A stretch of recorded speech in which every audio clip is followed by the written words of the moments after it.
Hi there, my name is Phil Anderson, and I'm running for United States Senate to represent Wisconsin. I had a good day at the campaign today. First of all, spent a little while this morning talking to Jerry Bader on his radio show up in Green Bay. Very graciously had me on at our request.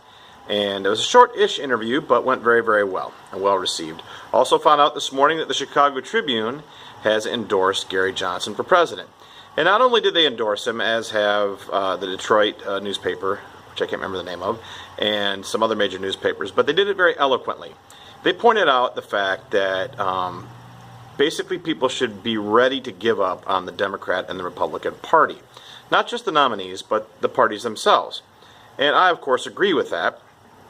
But the point is, at least for the down-ticket candidates that you might be considering supporting, including my opponents, is that if a person, when they're running for office and choosing their party affiliation, if they are willing to hold their nose and support their nominees, even though they know their nominees are absolutely abominable, atrocious, dishonest, deceitful, narcissistic, corrupt, whatever it might be, and if they know that their primary process that their nominees went through and the other folks that were running for president went through was corrupt and rigged, if they see all this corruption, dishonesty from the top of their ticket and through their national parties, why do they still support it? Well, it's because they don't actually have sound principles. The definition of principle is something that comes first. Primary principle is something that comes first, something that does not change. The Libertarian Party has the non-aggression principle, which says, as you're well aware, that everyone has the right to live their lives as they choose, so long as they don't interfere with the rights of others to do the same. What is the underlying principle of the Democrat or Republican Party, or any of the candidates? There isn't one, because if that were the case, it would come first. And if it was about being honest, or having a specific relationship in mind between a person and government, or people and each other, or whatever that might be, property rights, whatever it is, that would come first. And if you were judging your party affiliation or your nominee by that principle, you couldn't support them if you were in fact promoting those principles. But the fact is that Russ Feingold and Ron Johnson are not principled. The only thing that's, the most important thing to them is their party.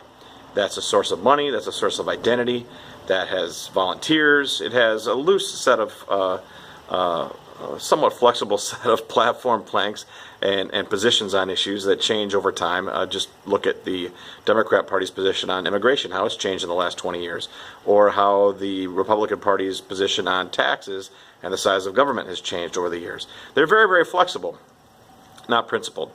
So I'm calling out my opponents, Russ Feingold and Ron Johnson, as not being principled and not deserving of your vote. I'm just going to say it because I don't think that's that's negative campaigning.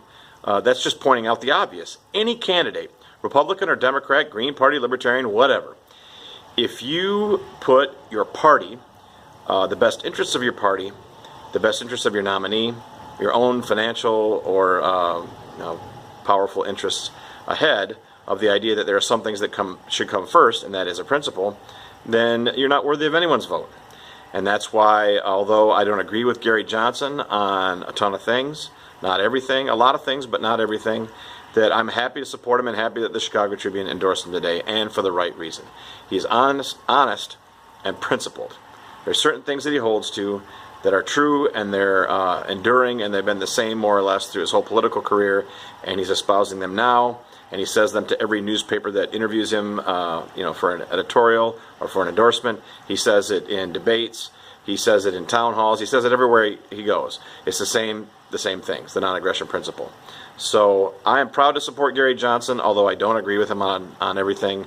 And I'm, again, calling out my opponents as being unprincipled and only out for their own self-interest and the self-interest of those clubs that they belong to, namely the Republican Party and the Democrat Party. And I hope that when you watch this video, the one you're watching right now, that you're not afraid to share it on your Facebook or on your Twitter or whatever, because it's time that we pointed that out to those who are under the assumption or under the illusion or trying to sell this idea that there's principles in the Republican or Democrat Party, because simply there's not. There are people that are fooled by candidates, fooled by party propaganda, but there are no longer principles in either of those parties. There's nothing eternal, nothing enduring, nothing philosophical that they stand for.